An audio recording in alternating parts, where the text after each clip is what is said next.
नमस्कार। कार्यक्रम ये जम्मू है में आप सबका स्वागत है। आज के अंक में शामिल है नवरात्रा महोत्सव के संदर्भ में डिविजनल कमिश्नर जम्मू ने की पत्रकार वार्ता, नाबार्ड द्वारा किया गया ग्राम्य कला शिल्प मेले का आयोजन, भारतीय जनता पार्टी के नेशनल जनरल सेक्रेटरी द्वारा की गई पत्रकार वार्ता, जम्मू कैंटोनमेंट की वार्ड नंबर 3 के एक समाज सेवी ने अपनी वार्ड की समस्याओं को किया उजागर, जिला सांबा की पंचायत हल्का बगला राया के एक्स सरपंच ने अपनी पंचायत के लोगों की परेशानियों को किया आकाशवाणी जम्मू के साथ साझा, और श्रोताओं, जिला कठुआ की तहसील बनी के एक समाज सेवी ने अपने इलाके की परेशानियों को रखा सरकार के समक्ष। पर सबसे पहले अपनी बात।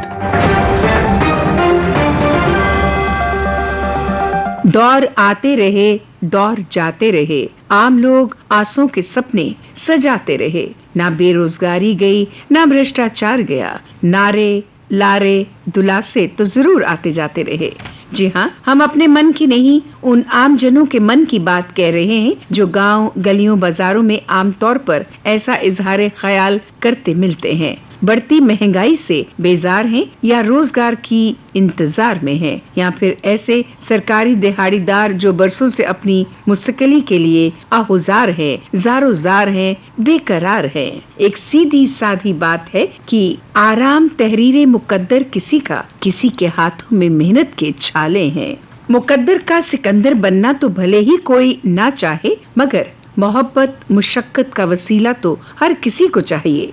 हाँ, अब के नए दौर में प्रदेश के मजदूरों, किसानों और नौजवानों के दिलों में आस उम्मीदों के मंजर जरूर बने थे। वो मंजर चाहे नई नौकरियों के हों या नई उद्योग नीति के जरिए रोजगारी के हों, मगर अभी ये हकीकी शक्ल सूरत में जमीन पर ज्यादा नहीं उतरे। अब से 4 साल पहले यानी 2018 में उस वक्त के उपराज्यपाल महोदय ने जम्मू कश्मीर में 50,000 नौकरियां देने का उद्घोष किया था, लेकिन आशा लड्डू दूर की कौड़ी ही रहे। और फिर 3 साल पहले नया दौर आया, नया जम्मू कश्मीर बना, विकास की प्रक्रिया शुरू हुई और विकास की रूपरेखा जमीन पर भी उतरी। रोजगार फराहमी की बिसात तो बिछना शुरू हुई, मगर अभी इसके नतीजे पूरी तरह सामने आना बाकी हैं। ASI की भर्ती परीक्षा हुई, FAAS व JEE की भर्तियों की कड़े कदम उठाए हैं, वो प्रशंसनीय हैं। हालिया दिनों में उपराज्यपाल ने ये भी जी खोल कर कहा कि जो पहले नौकरियां बिका करती थी, वो अब तमाम हक और योग्यता के आधार पर मिला करेंगी। उपराज्यपाल महोदय श्री मनोज सिन्हा के इस नजरिए के दूरगामी परिणाम होंगे। हर योग्य व्यक्ति को उसका हक मिलेगा, इससे बड़ी बात और भला क्या हो सकती है। मगर उन दिहाड़ीदारों के बारे में भी सोचना न्याय संगत ही होगा जो वर्षों से स्थायी कर्मचारी होने की आस लगा बैठे हैं। श्रोताओं, नवरात्रा महोत्सव के संदर्भ में डिविजनल कमिश्नर जम्मू रामेश कुमार ने एक पत्रकार वार्ता का आयोजन किया।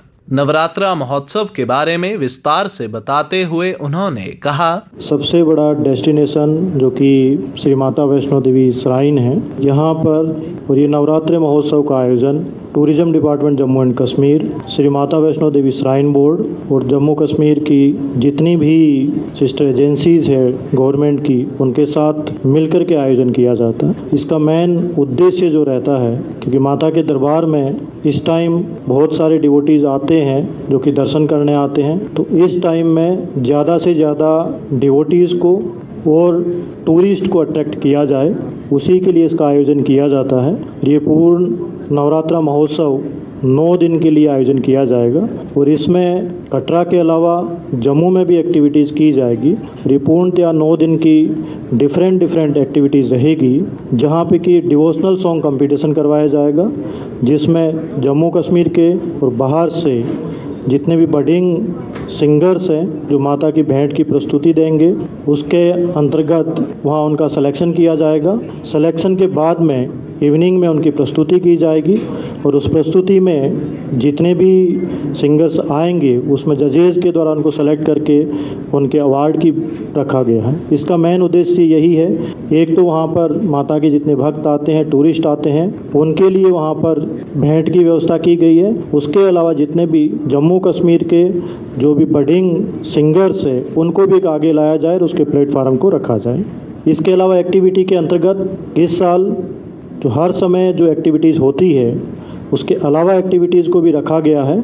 और जैसे कि आप सभी को पता है कि पिछले 2 साल से कोविड महामारी के कारण जो नवरात्रा महोत्सव का उस तरीके से जिस तरीके से जोश के साथ आयोजन किया जाता वो नहीं हुआ, तो ये नवरात्रा महोत्सव 2 साल के बाद में पूर्णतः आयोजित किया जा रहा है। इस समय की 2 एक्टिविटीज जो है, एक रामलीला और लेजर शो माता के ऊपर। वो रामलीला जो है government higher secondary school Katra में आयोजन किया जाएगा, इवनिंग के समय शुरू की जाएगी, लास्ट नवरात्रा तक 4 अक्टूबर तक इसका आयोजन किया जाएगा। और कल्चरल प्रोग्राम डिफरेंट जिसमें कल्चरल एकेडमी की तरफ से हर साल किया जाता है, क्योंकि कटरा टाउन के अंदर विभिन्न स्थानों से जाती हुई निकलेगी, जिसमें जितने भी डिवोटीज आए हुए हैं उनका भी पार्टिसिपेशन रहेगा। इसके अलावा वहाँ के जितने भी लोकल गणमान्य नागरिक जन हैं उनका पार्टिसिपेशन रहेगा। इस प्रभात फेरी के अंतर्गत जम्मू कश्मीर की संस्कृति का भी वहाँ पर प्रदर्शन किया जाएगा। शोभा यात्रा का जो आयोजन किया जाएगा वो 27 से लेकर के 4 तक किया जाएगा, जो कि एशिया चौक से लेकर के मेन बाजार कटरा तक होगा।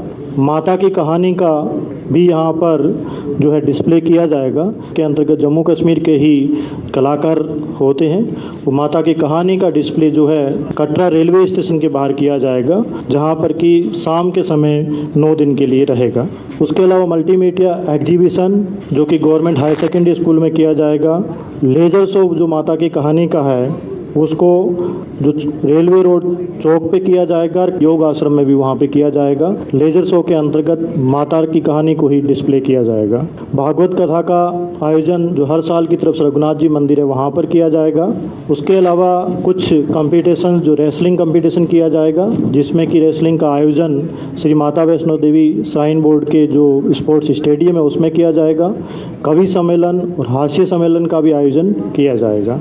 इसके अलावा जम्मू में डांडिया का आयोजन किया जाएगा, जिसमें जो कि Shri Padma Sachdev government women's college है उसमें आयोजन किया जाएगा। जम्मू के जितने भी अलग ज़िले हैं जिन उनमें भी कुछ आयोजन का किया जा रहा है। जो माता की भेंट का आयोजन 27 तारीख को किश्तवाड़ में किया जा रहा है। उसके अलावा जो है रघुनाथ मंदिर चौक जम्मू में भी 27 को माता की भेंट का आयोजन किया जा रहा है। कठुआ में जो फोर्ट है हीरानगर का, उसके अंतर्गत आयोजन 29 को किया जाएगा। और जगती कैंप नगरोटा वहाँ पर भी एक माता की भेंट का आयोजन किया जाएगा। और गरबा का जैसे मैंने बताया 2 तारीख को Padma Sachdev government PG college के अंतर्गत जाएगा। इसके अलावा जितने भी यहाँ के जो कटरा के जम्मू के मार्केट एसोसिएशंस हैं उनसे भी निवेदन किया गया है और सभी ने कटरा को पूर्णतः अच्छे ढंग से सजावट की गई, जिससे कि वहाँ पर फेस्टिविटी लुक आए। वहाँ के लोकल्स ने, होटल एसोसिएशंस ने, वहाँ के मार्केट एसोसिएशन ने पूर्णतः से आह्वान किया है और पूर्णतः से इसको पूर्ण फेस्टिविटी के साथ में मनाया जाएगा। तो आपकी तरफ से ये निवेदन रहेगा कि आप सभी माता के दरबार में दर्शन करें। National bank for agriculture and rural development द्वारा कला केंद्र जम्मू में ग्राम्य कला शिल्प मेले का आयोजन किया जा रहा है।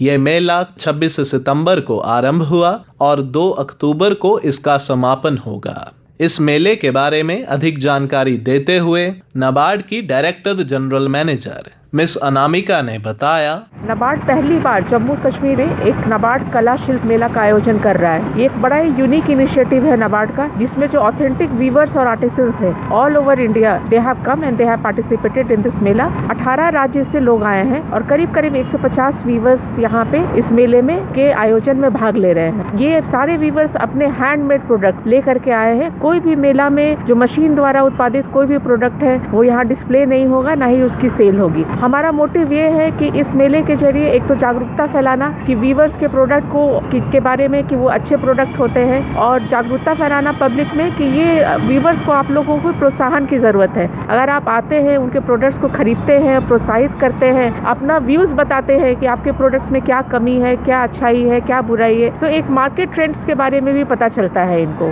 तो मैं सभी जम्मू कश्मीर के निवासियों से कहूंगी जो जम्मू में प्लेस्ड है कि कृपया कला केंद्र में आए। ये मेला 26 से लेकर के 2 अक्टूबर तक रहेगा और करीब 150 आर्टिसंस इसमें जुड़े हैं और बहुत ही वैरायटी के प्रोडक्ट्स हैं। ऐसा मेला कभी जम्मू में पहले नहीं हुआ है। इतने वैरायटी का प्रोडक्ट जिसमें हैंडलूम्स है, सिल्क है, टसर सिल्क है, जूट प्रोडक्ट्स है, स्कल्पचर्स है, क्ले मॉडलिंग है, सब कुछ है। इसमें टोटल करीब 60 स्टॉल लगे हैं। टाइमिंग सुबह 8:30 बजे से लेकर के 8:30 बजे शाम तक होगा। अब मैं ये मैसेज देना चाहूंगी कि जम्मू के लोग ऐसे भी कला और कल्चर के क्षेत्र में काफी आगे हैं। उनका एक अलग ही धारणा है और काफी अच्छा व्यूज रखते हैं हैंडमेड प्रोडक्ट्स के प्रति। यहाँ के जो हैंडमेड प्रोडक्ट्स हैं, भले कश्मीर के हैं या जम्मू के, उसके लोकल लोग भी बहुत प्रोत्साहित करते हैं। तो हम ये चाहते हैं कि जो बंगाल से कारीगर आया है, तमिलनाडु से आया है, कर्नाटका से, उन्हें भी वही प्रेम मिले जम्मू के जनता का और वो भारी मात्रा में खरीदारी हो, बिक्री हो। और शॉपकीपर से भी मैं ये कहना चाहूंगी कि वो यहाँ आ करके एक टाई अप कर ले इन लोगों के साथ, क्योंकि ऐसे प्रोडक्ट शॉपकीपर्स को भी नहीं मिलेंगे, बिचौलिया इसमें नहीं है। आपको कम लागत पे ऑथेंटिक प्रोडक्ट्स मिलेगा और आपकी बिक्री बढ़ेगी, आपकी दुकान की शोभा बढ़ेगी। 100% हैंडमेड प्रोडक्ट। इसमें क्ले मॉडलिंग है, सिल्क है, कर्नाटक का सिल्क है, तमिलनाडु का सिल्क है, झारखंड का सिल्क है, बंगाल का सिल्क है, चिकनकारी प्रोडक्ट्स है, क्ले मॉडलिंग है, स्टोन से बना हुआ प्रोडक्ट्स है, ग्लास से बना हुआ लैम्प्स है, और यूपी से, बंगाल से, झारखंड से, कर्नाटका से, आंध्रा से, केरला से, ऐसे करके 18 राज्य से कारीगर आए हैं यहाँ।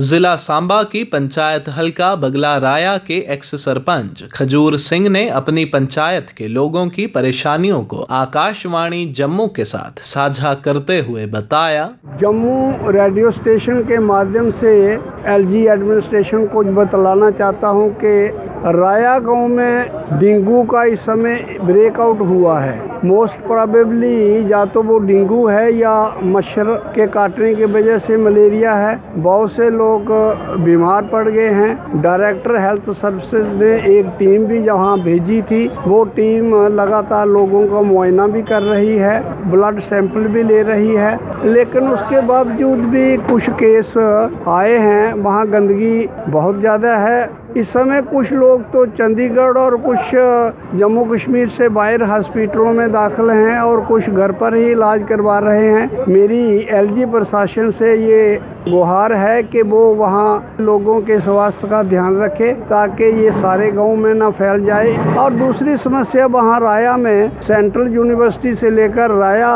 मोड़ तक जो रोड खुला हुआ था, बना था, कुशादा हुआ है, उस पर जगह जगह गड्ढे पड़ गए हैं। इसलिए मेरी R&B डिपार्टमेंट से ये इस्तदवा है कि उसकी रिपेयर्स अंडरटेक की जाए ताकि कोई एक्सीडेंट ना हो पाए। रोड पर यातायात का चलना मुश्किल हो गया है।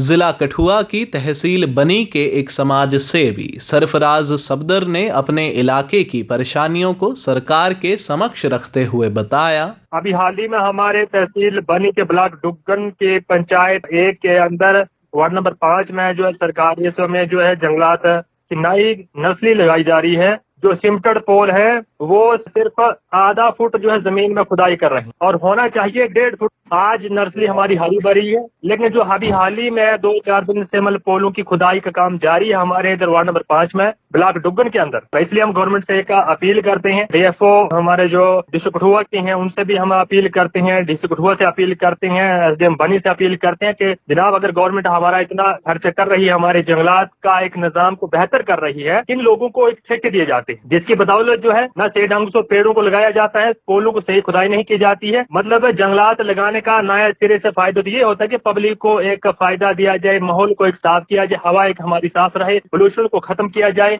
और हमारे जिन इलाकों के अंदर स्लाइडिंग होती है उसको कंट्रोल किया जाए। दूसरी हमारी जनरल डिमांड यही है कि हमारे इस इलाके में बनी धमान रोड पर पिछले कई दिनों से मैं मसला उठा चुका हूँ कि रोड जब से बना है PMJSY का, ये 32 किलोमीटर धमान तक, अभी सुनने में ये आता है कि BRO के अंडर आने वाले समय में हो जाएगा, सीधा डिस्ट्रिक्ट उधमपुर के लिए लोही, मल्हार, कटली, बिलावर के साथ रोड मिलेगा। लेकिन इससे पहले उसका काम हो सकता है वो बहाल हो जाए। लेकिन हमारे पिछले रोड का, पुराना रोड जो हमारा बना है, आज तक जो है 5 साल हो गए PMJSY की सड़क बनी धमान बने हुए, लेकिन लोगों को मुआवजा नहीं मिला है। इसलिए मैं गवर्नमेंट से अपील करता हूँ कि लोग बड़े देर से इंतजार में है। जिन लोगों की एक नाल जगह थी सारी रोड में चली गई है, लेकिन आज तक मुआवजा उनको भी नहीं मिला है। इसलिए मेरी अपील रहेगी इंतजामिया, डिस्ट्रिक्ट इंतजामिया से, मरकजी इंतजामिया से, जम्मू कश्मीर इंतजामिया से कि जल्दी लोगों का मुआवजा दिया जाए PMJSY का बनी धमान रोड का। पिछले दिनों में मैंने आवाज उठाई और आज भी आप, मैं रेडियो आकाशवाणी जम्मू को मैं फिर भी एक बार बता देता हूँ कि हमारी बिलावर डुगन डेवलपमेंट अथॉरिटी का ऑफिस बिलावर में बना, बहुत खर्चा गवर्नमेंट ने। जब सर्वे किया गया इस इलाके का तो देवी गला से सिर्फ ढक्कर का नाम सेलेक्ट किया है टूरिज्म के लिए। बाकी तमाम की तमाम खूबसूरत जगह, हमारी दौला माता की जगह खूबसूरत है, हमारी मणधार की जगह, हमारी नौलानी की जगह, हमारी घारू की जगह, हमारी देवी गला की खूबसूरत जगह है जो टूरिज्म के लिए बेहतरीन स्पॉट है। लेकिन हमारे इस पिछले इलाके के साथ फिर से बेइंसाफी हुई है। इसलिए मैं डिस्ट्रिक्ट कठुआ से और CEO कठुआ से फिर अपील करता हूँ कि नए सिरे से फिर एक सर्वे किया जाए। भारतीय जनता पार्टी के नेशनल जनरल सेक्रेटरी तरुण चुग ने हाल ही में गृह मंत्री अमित शाह के जम्मू दौरे के संदर्भ में एक पत्रकार वार्ता का आयोजन किया।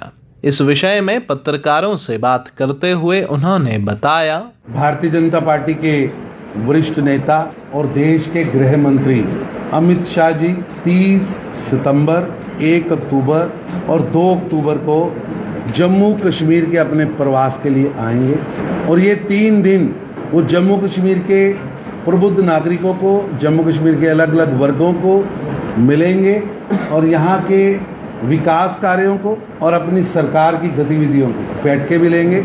इस दौरान वो 2 बड़ी सभाओं को भी संबोधित करेंगे। 1 तारीख को सुबह 10 बजे वो रजौरी में एक बड़ी जनसभा को संबोधित करेंगे और 2 तारीख को 10 बजे बारामूला में एक जनसभा को संबोधित करेंगे। ये एक बहुत बड़ा मौका है, बड़ा एक उत्सव की तरह हमारे लिए दिन है। मुझे गर्व है कि जम्मू कश्मीर एक ऐसा प्रांत है जहाँ के एयरपोर्ट्स प्राइवेट प्लेन से भरे हुए, जहाँ आने वाले टूरिस्टों की तादाद कई गुना बढ़ी है। चाहे वो माता वैष्णो देवी हो, चाहे वो अमरनाथ जी की यात्रा हो, चाहे रघुनाथ मंदिर की यात्रा हो, चाहे इस प्रांत के अंदर टूरिस्ट प्लेस पहलगाम हो, श्रीनगर हो, पूरा का पूरा जम्मू कश्मीर एक भगवान की सबसे सुंदर प्रस्तुति है, दिव्य है, सुंदर है। यहाँ विकास, इंडस्ट्री, रेवोल्यूशन लेके आई है। अभी अगले कुछ महीनों में आपको दिखनी शुरू होगी कि भी कितनी तेजी से चीजें जमीन पर उतरी हैं। टूरिज्म अपने आप में एक प्रफुल्लित हुआ है। जम्मू तेजी के साथ, क्योंकि काफी साल यहाँ विकास रुका रहा, तेजी के साथ ये बढ़ सके, आगे बढ़ सके, भारत के बाकी प्रांतों के साथ कदम से कदम मिला सके, उसका रास्ता मोदी जी ने खोला है। और निश्चित रूप से यहाँ के लोगों ने जो आशीर्वाद DDC, BDC और पंचायत चुनाव में लोकतंत्र पर मोहर लगाई है, मैं समझता हूँ ये एक अच्छी शुरुआत है। और श्रोताओं, जम्मू कैंटोनमेंट की वार्ड नंबर 3 के एक समाज सेवी सुरेंद्र सिंह चौहान ने अपनी वार्ड की समस्याओं को उजागर करते हुए बताया कि हमारे यहाँ एक नाला है जो एयरपोर्ट के अंदर से आते हुए अमर कॉलोनी गोविंदपुरा के इलाके में जाता है, उसके बाद वो आगे जाके JMC की वार्ड नंबर 73 में चला जाता है। तो मैं ये कहना चाहता हूँ कि वो नाला इतना ज़्यादा ओवरफ्लो होता है कि लोगों के घरों में 4-4, 5-5 फीट पानी चला जाता है। किसी भी तरह का सामान जो है घरों के अंदर नहीं बचता है और इसकी तरफ भी किसी ने ध्यान नहीं दिया है। ना तो सिविल एडमिनिस्ट्रेशन जो है वो ध्यान देती है, ना कैंट एरिया ध्यान देता है। सफाई की अगर बात करें तो सफाई जो है वो भी कैंट एरिया में उस लेवल की नहीं है जिस लेवल की होनी चाहिए। नालियाँ बंद पड़ी हुई हैं, पानी की निकासी नहीं होती है और लोगों के घरों में अभी डेंगू का खतरा जो है वो बहुत ज़्यादा है। हम कैंट एरिया को भी कहना चाहते हैं कि आप जल्द से जल्द जो है पूरे वार्ड्स में स्प्रे कराएं ताकि लोगों को बीमारियों से बचाया जा सके। इसी के साथ ही कार्यक्रम ये जम्मू है का आज का अंक समाप्त होता है। वाचक ऋषिव प्रभाकर, स्थल रिकॉर्डिंग सुनील कुमार रैना और रमेश कुमार शर्मा, प्रस्तुतकर्ता बच्चन भगत।